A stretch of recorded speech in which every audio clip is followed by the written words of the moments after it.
most Enrique film vault located in downtown Los Angeles. Welcome to the Film a Week podcast.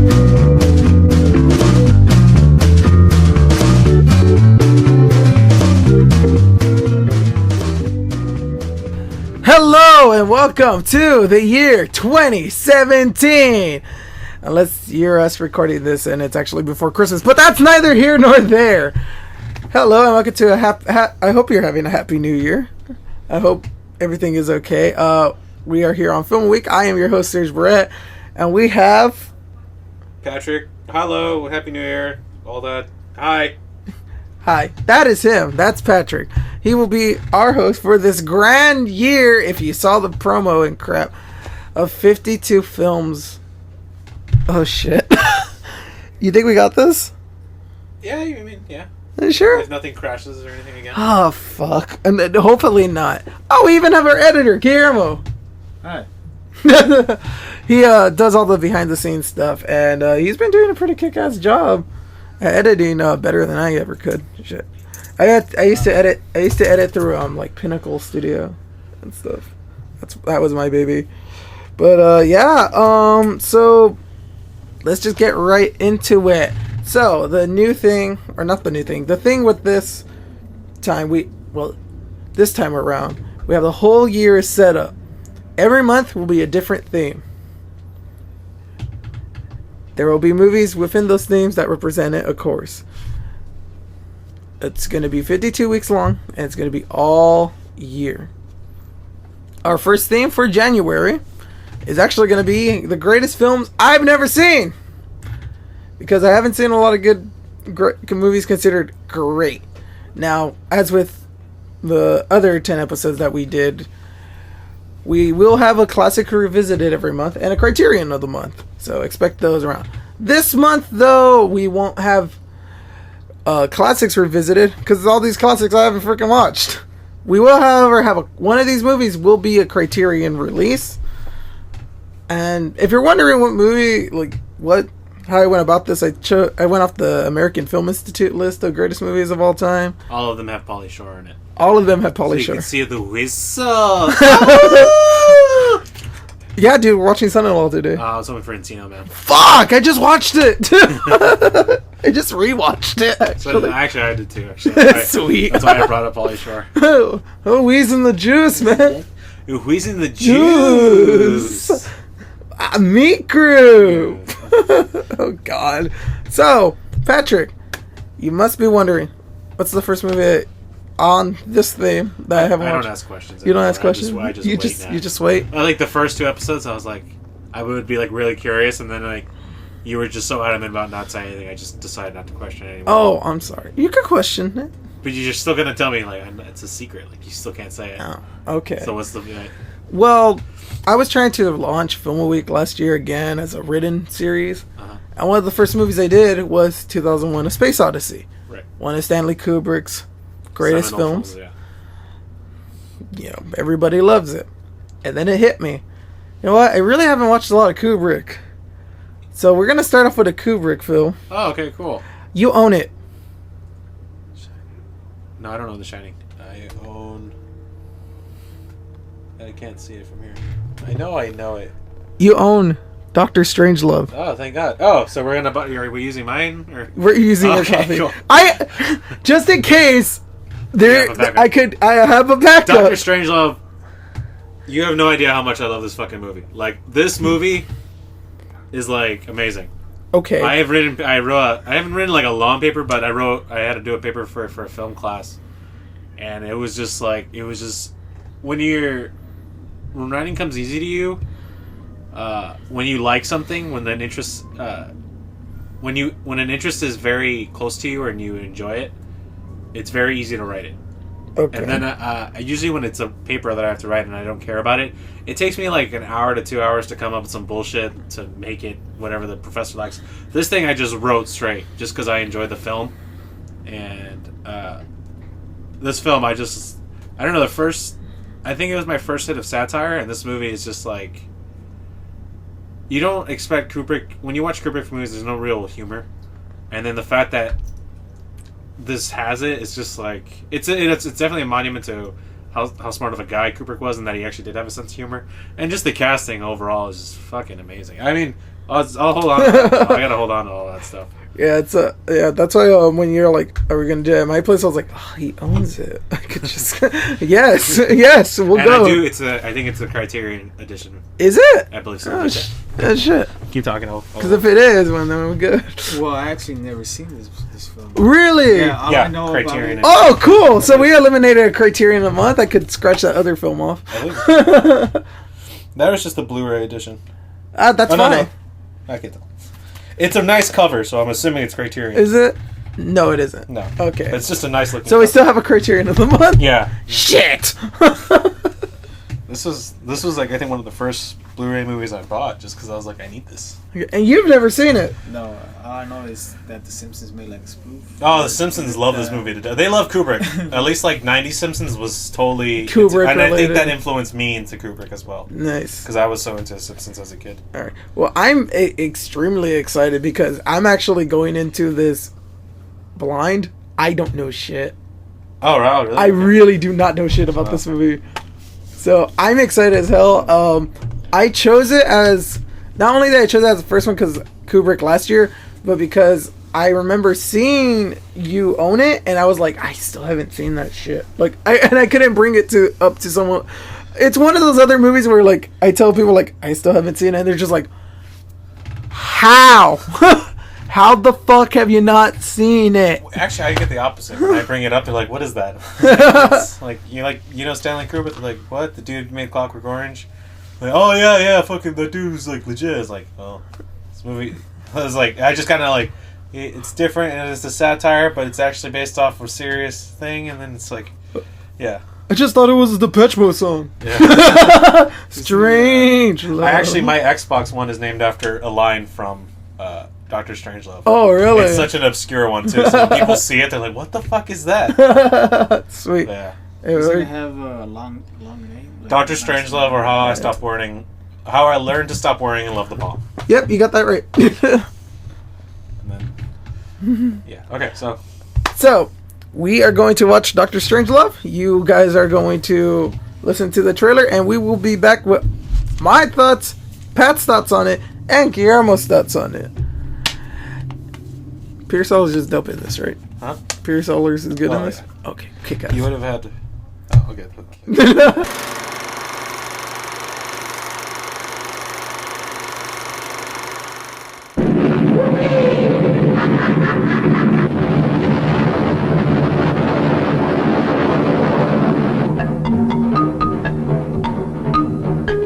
Attack! Russia.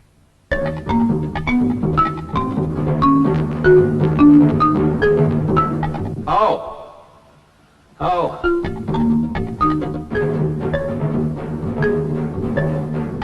Base. 10 females to each male.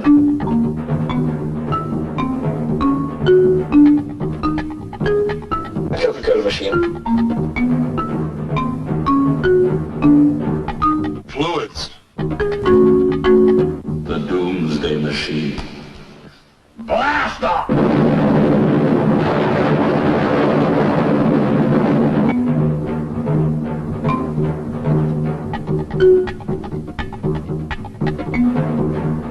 Where's my shorts?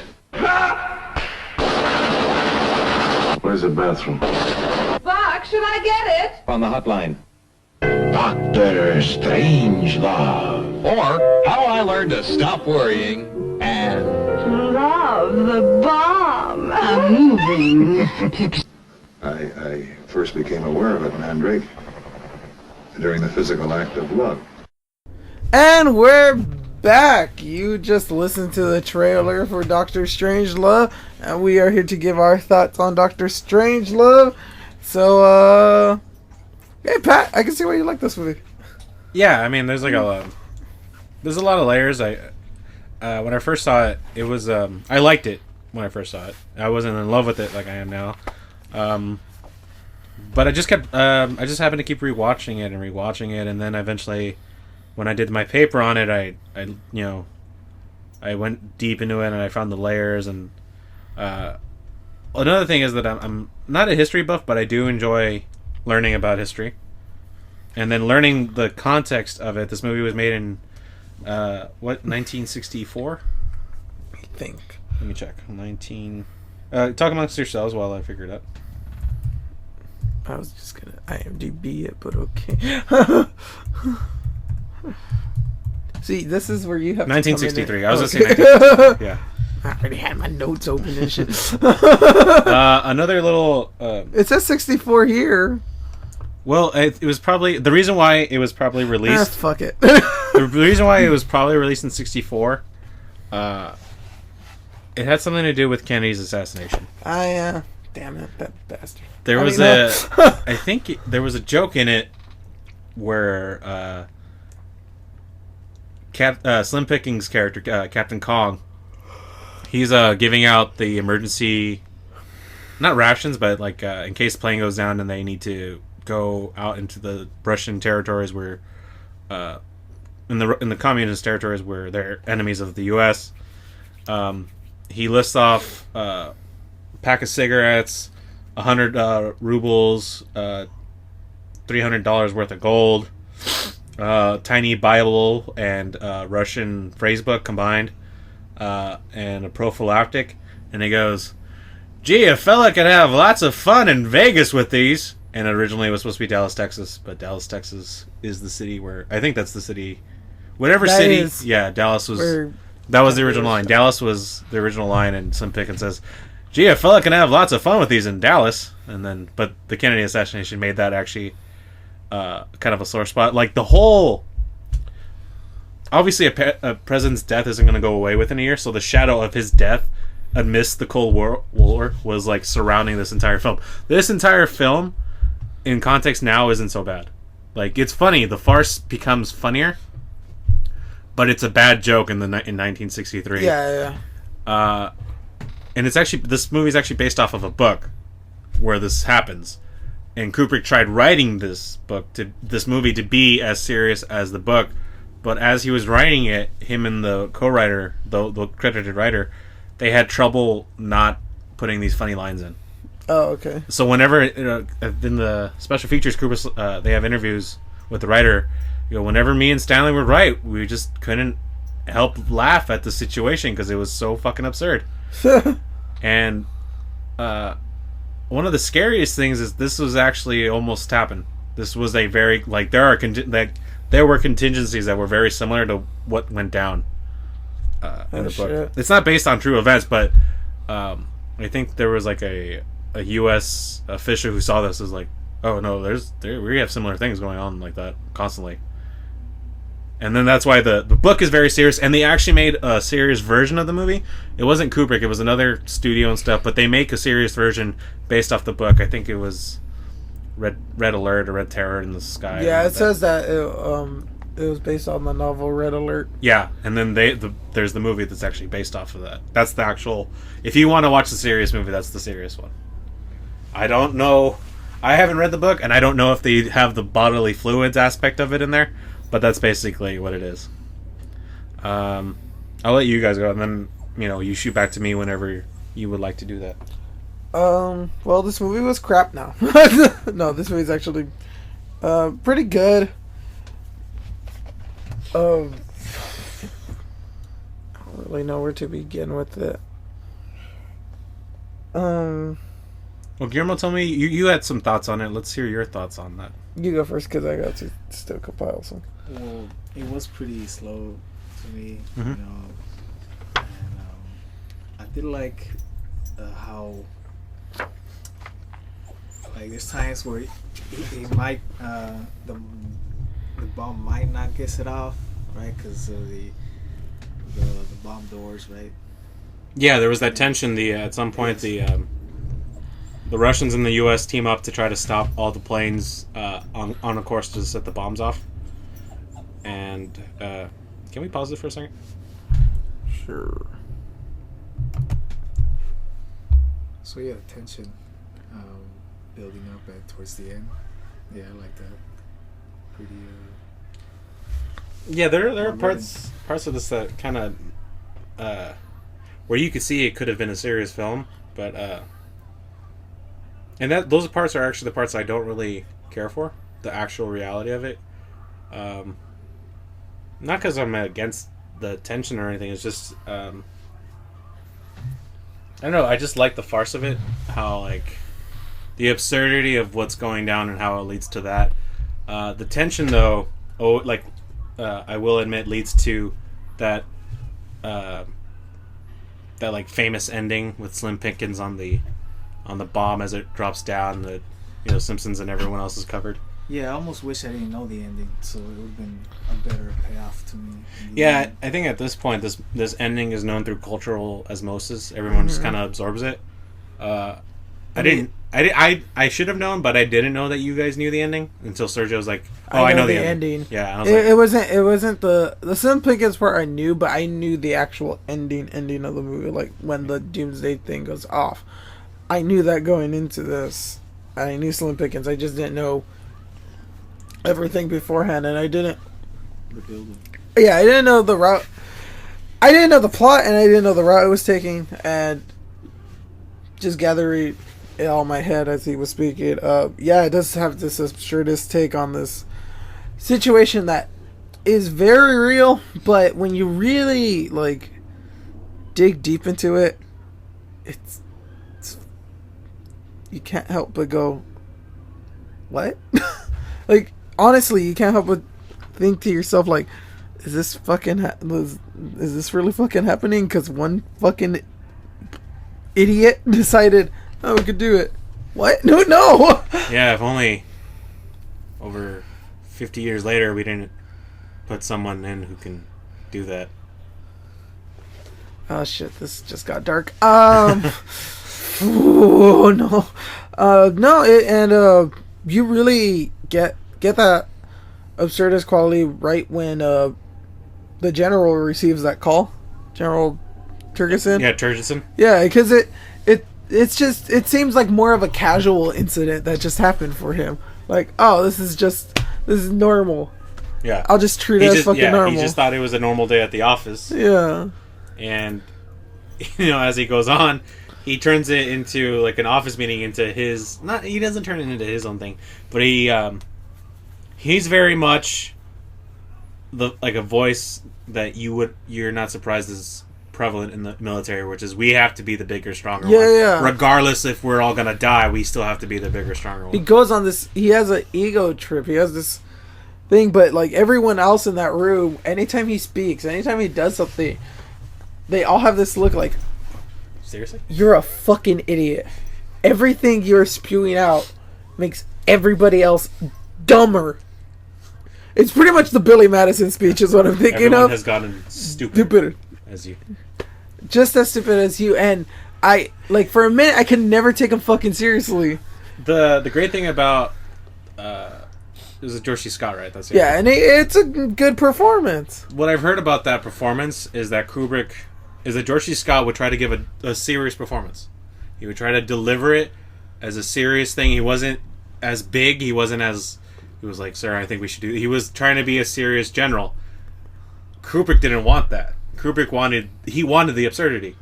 And George C. Scott disagreed with him. But he's like, well, you know what? Just do it anyways, just to get it out of your system. And then that's when Kubrick would roll. That was what I heard. The big... They're going to see the board! Like, that was like Kubrick like, okay, and then now you can do your serious one. They're going to see the big board. Yeah. A lot of the actors... Some of the actors, I don't think George C. Scott enjoyed the film. Oh, okay. See, this is the part I heard that he did not like the film. Because that's the fuck is this shit, Kubrick? Yeah. I didn't say it like that. Another thing, performance-wise, is Peter Sellers is all over the place. And I'm not saying acting-wise. He's literally within 3 aspects of the film. Mm-hmm. And the 3 main... actually, no. He's in 2 of the main places. He was supposed to be in all 3. He was actually casted to originally play Kong. Oh, really? But rumor has it that he felt Kubrick was so demanding that he faked breaking his leg. And since the cockpit was so tight, he wouldn't have been able to do it, so they cast Slim Pickens instead. So he was originally meant to play Kong. Yeah. But, I mean, like, Sellers is like... He uses, like, a lot of the facets of his humor in that, which I think is really great. He has the subtlety of within the Royal Air Force pilot or the soldier. He does a lot of subtle things as the major, and then as the president, and then the absurdity is just full on with Dr. Strangelove, who is like, I think is the basis for a lot of the mad German scientists and stuff like that. Yeah. What do you guys think about the cinematography? How it looks? This isn't the most technical film by Kubrick standards. He's had even his earlier work is still a lot more cinematic. I think this one is still cinematic to a point. It uses really good use of shadows and stuff like that, but it's not his most technical film. It's very, he points it and then that's it. It's almost like a stage play that he just recorded on. Yeah, it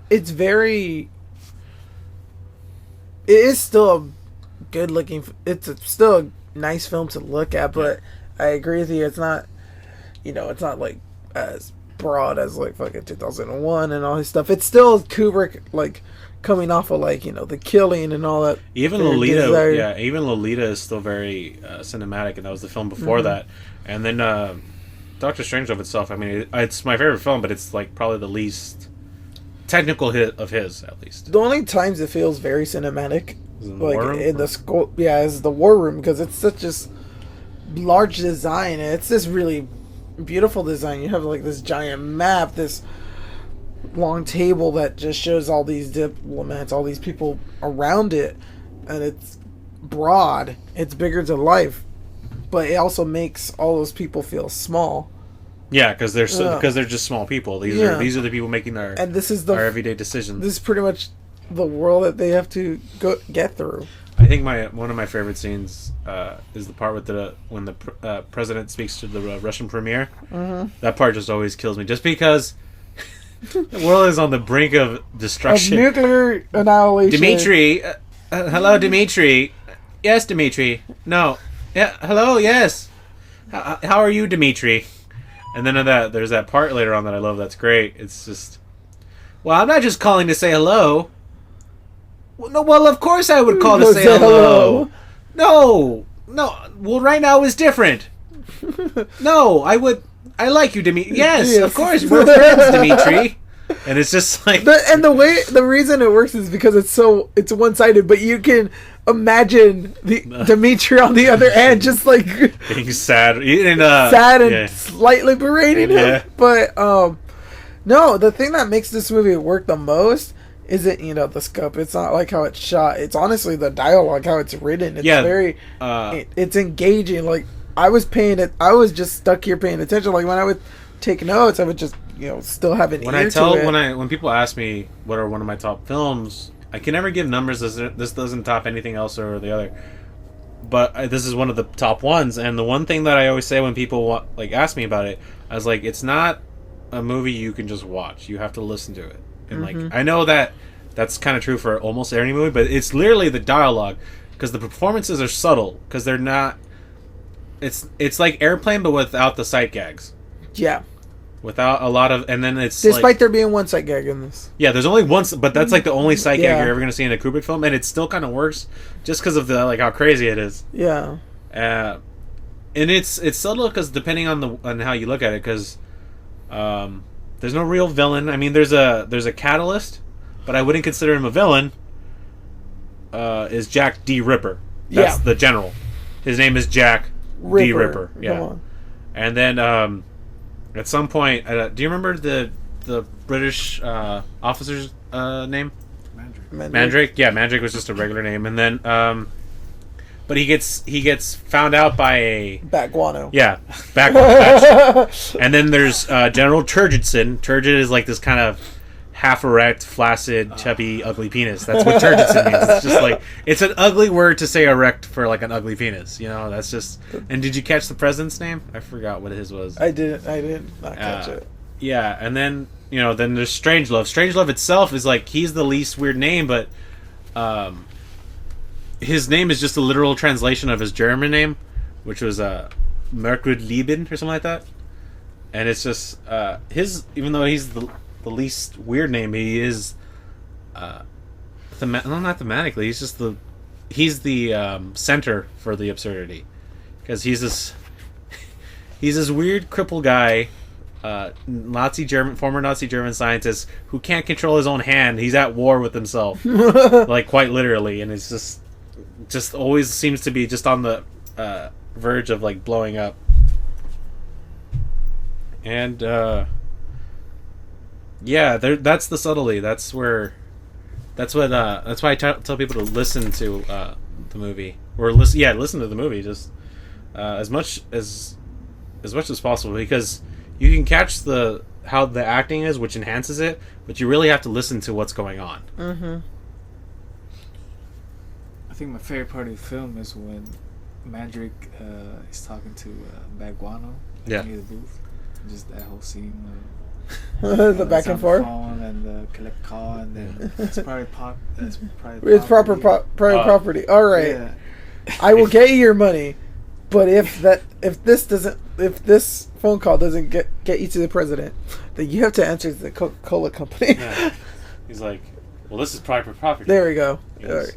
Really? Like, this is what you want to be stuck on the private property thing? I'm trying to stop a nuclear war. He goes, all right, you get to the president, but if you don't, you're going to have to answer to someone. He's like, yeah, who? The Coca-Cola company. Which is the only sight gag in the movie. Yeah. I actually find this movie, honestly, this might be the hardest movie to talk about, because I'm still trying to find out what to talk about. Like, well, I mean, there's like so much, because again, this is in the context 1963 or 1964. The Cold War is just basically on its peak. It isn't. It's this movie wasn't funny to them. This movie wasn't funny. I think it was a failure. Like, it was a critical and financial failure. Was it? I believe so. Just because, like, Let me look. Because that was a reality. No one knew anything that was going to happen.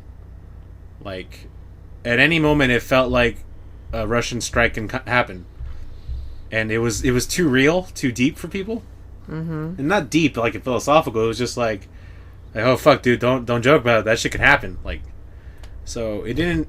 I think it's one of his. I think as it ages, it becomes. It's already generally accepted in my opinion, but it took like 30 years for that movie to finally like be fully accepted. I think even in the 80s, it probably still would have been a little like, ooh, I can't believe they did that. How risque. And now people could just watch it and they just think it's an old movie. So according to this, it actually was pretty popular in the box office. Was it? Yeah. I heard, because I used to read critical reception was like, because it was just so risque. Just it's literally making a movie the same day about how Trump is gonna press the button. Yeah. That's what this movie. That's its modern equivalent. Ugh. It's the idiot is in charge. Yeah. Let me see. Yeah, yeah, no, it was actually pretty popular success. The only thing that really did like affect it was, as you said earlier, the Kennedy thing. Yeah, that was a big shadow over it. I think it was supposed to be released the same day. Yeah. But due to that happening, I think they pushed back. It did affect it though, and then they changed that line with Dallas and all that stuff. And I'm also reading here that the original ending was supposed to be a giant pie fart. Oh, they filmed that. That's an alternate scene that's in my special features. I've seen it before. They just like it's between Turgidson. It starts off with Turgidson and was it Jackoff? Uh-huh. And they argue because they've been arguing the whole movie, and then finally they just start throwing pies at each other, and then it just breaks out into a giant pie fight. That was literally the last shot too. That was I think that was the last thing they filmed. Oh shit. Okay. Yeah. Well, if this movie was gonna end like Blazing Saddles. But for a Kubrick film, you wouldn't expect it, in my opinion. It's not. No, you wouldn't at all. Because you think if he's just a serious artsy guy, but I mean, he's got to laugh sometime. True. The one thing that like it still frightens me is or just as the concept of nuclear war or anything in that sense frightens me. So, when I'm watching this, as you can tell, I'm like struggling with words half the time. Watching this just to see something that takes a satirical look at nuclear war, at possible nuclear annihilation, it just shows how silly it is, how slightly petty it is. And there's one thing that really stood out to me, like dialogue wise, was when Tergerson's like talking about the plans, and he's like, well, we have a plan where about 8 million people could die, or a plan where 10 million people could die. Yeah. I mean, but we'll still be all right. Like, despite all these people dying, and it's like, that's not good in general in either case. Yeah. Like, you're still being kind of greedy, and it comes back to these are the people that are in power. Right. And in the movie, and regardless of the contingencies, things can still fall apart. Like the Ripper found a loophole. Yeah. And then that's how he ignited a world war, just because he thought that they had got into his fluids. That whole fucking thing. Just because he had erectile dysfunction. I get it. I understand, but it's such a weird fucking reasoning. But it shows that even the ficklest reason can cause this giant disaster. There are probably 2 dogs fucking outside. Yeah, Rufus probably wants to get at it. Sorry, I heard dogs outside. You can edit this out. Yeah, edit that out just when he pauses. It shows that the smallest minuscule thing could lead to a greater thing and have a greater effect, and that's actually kind of a frightening concept. Oh, the domino effect. And no matter how much you try, you still can't prevent what's already fallen down. Pretty much, it's this one small thing. It leads to this. It leads to that, and it just continues. But it also shows. I mean, it shows that these people in power, I couldn't take any of them seriously, because really, these fucking people are running this shit. That's what I loved about it, though. No. That's it. No, that's what makes the satire and the farce even better. Because it's like I can't fucking believe that these type of people will run the country, and then you think about it at the time. Mm-hmm. You think about that time frame, and then you're like, all right, I can kind of see it.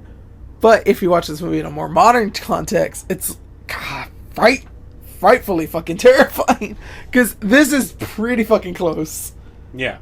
Too fucking close. I heard there was even an event where something similar almost happened. And there was just so many close instances. Was it the missile crisis? Or no? The Cuban Missile Crisis? No. It was just something else. It was like almost so low key that no one really talks about it. It's in the special features. I've seen it before.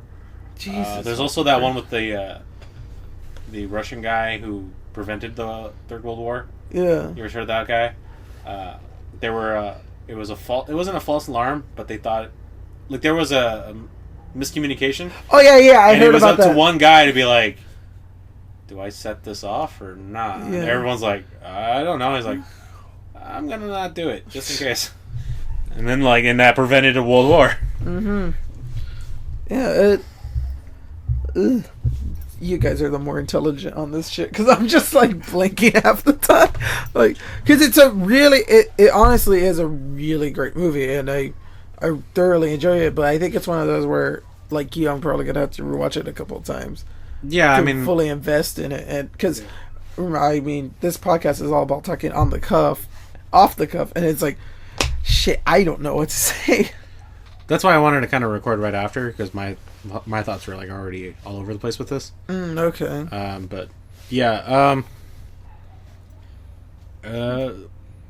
Well, Guillermo, you say something, and then hopefully I'll get something to bounce off with that. Well, there's one scene that I really like. What they call the general. He's with his girlfriend. Oh, yeah. Yeah. And the whole the mirrors and. Yeah, that was nice. Yeah, you're trying to look for technicality in a really simple movie, though. Kubrick is good, but like this movie, like It's simplistic. I wouldn't show this in a cinematography class or anything like that. I honestly wouldn't. It's a good movie and it looks good. I would show this but it's not in a screenwriting class. Definitely that. Maybe directing as well, but not cinematography because it's nothing to talk about. There's not much going on. There's a few nice shots.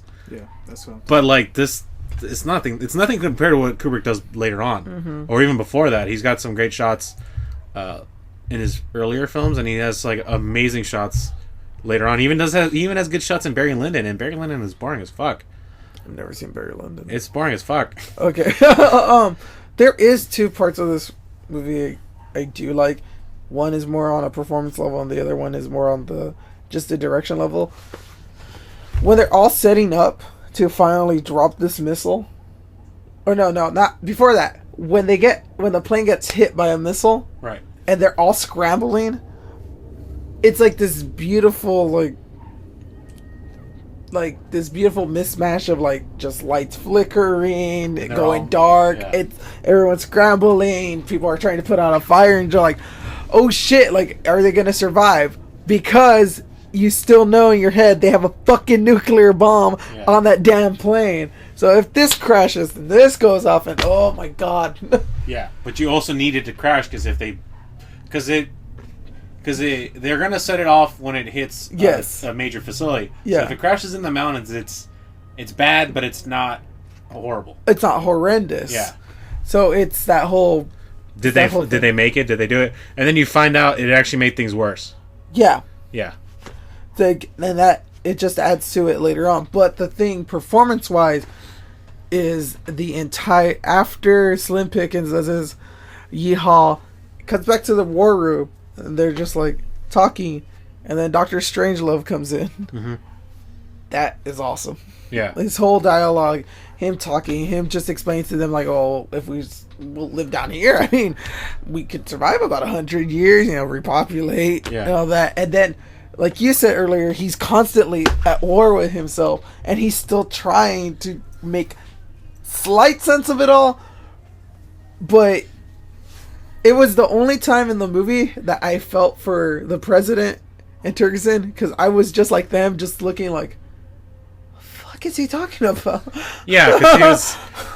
Yeah, Strangelove is just like, if we get like a ratio of 10 women and 1 man. 10 women to 1 man. We'll be able to repopulate. We get the smartest, the brightest, the sexiest. We get them all together. With us in it, all the military minds will still get a decent government. And the president's like, what the fuck? And the only time that Turgerson's like, all right, I'm on board for this is when they go to the 10 women to 1 man. He goes, all right, so if we do this, wouldn't that end like monogamy? Yeah. Oh. He was like, that's not so bad, It's not that bad. Yeah. But it's at that point where the Russian ambassador's I guess it feels like he's just had enough of all this.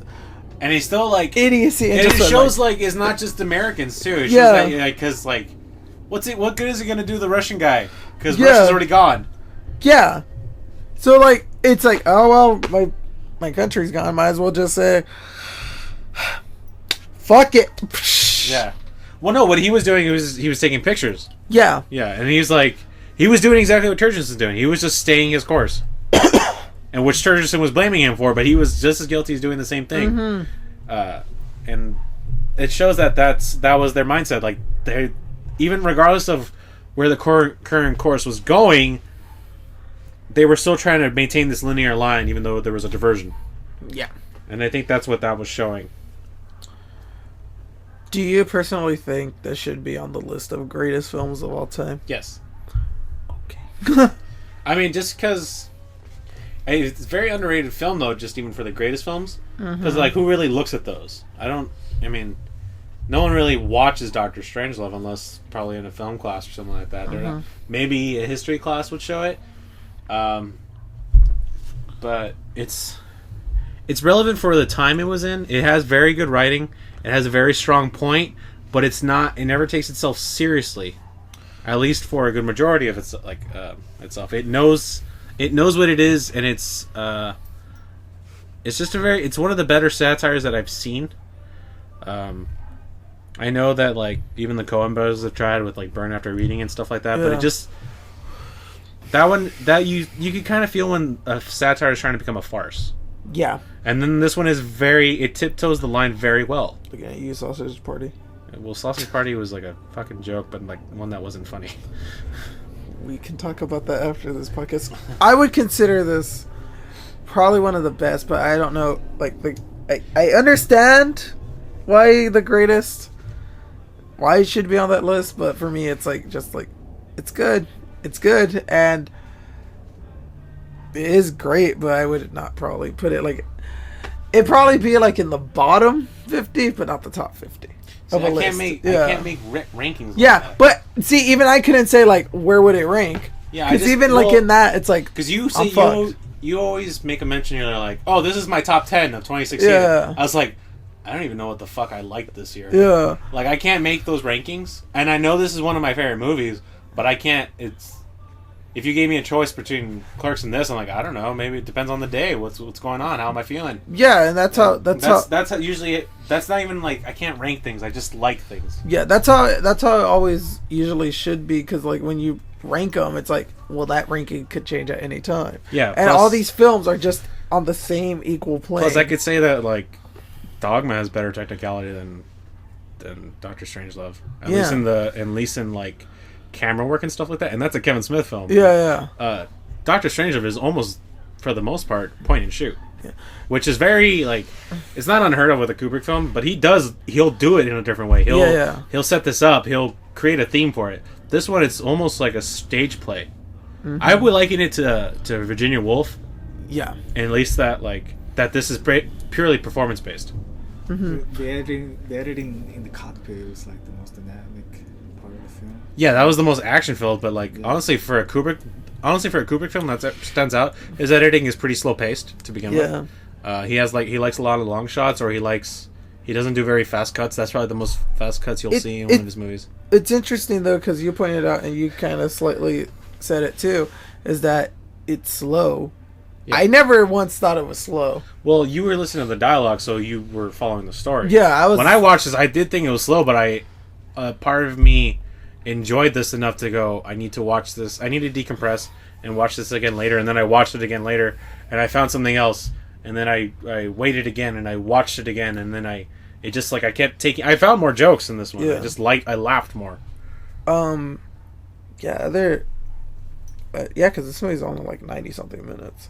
Yeah, I think if I just rewatch it more time, I'll find a greater appreciation. Don't look for the technicality, because I think that's what you were doing, Guillermo, and I think that's what because you heard Kubrick, and you thought like this big dynamic film, and it's just really not, which we should have warned you about, because even Lolita was more cinematic, even though I don't really like Lolita that much. The story was smart. Yeah, I would and if I were you, Guillermo, I would look for the story next time, just for this film. And other Kubrick films, I would totally agree with you on like looking for technicality and editing and stuff like that. I think I just want to like rewatch this again to like, because I was involved in it and I really enjoyed it and I like the dialogue and stuff. I just want to rewatch it a couple more times to, like you said, have a greater appreciation. It's certainly there, and it's certainly there, and like what I'll rate it right now, it gets a 9. Because the dialogue is so fucking good.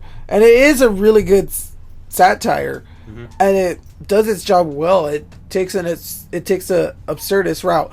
And it's something that if you've seen Kubrick films before this, when you get to this one and you haven't seen it yet, you'll just be like, is this the same fucking director? And you're like, and then as it goes on, you're like, it is. It straight up is.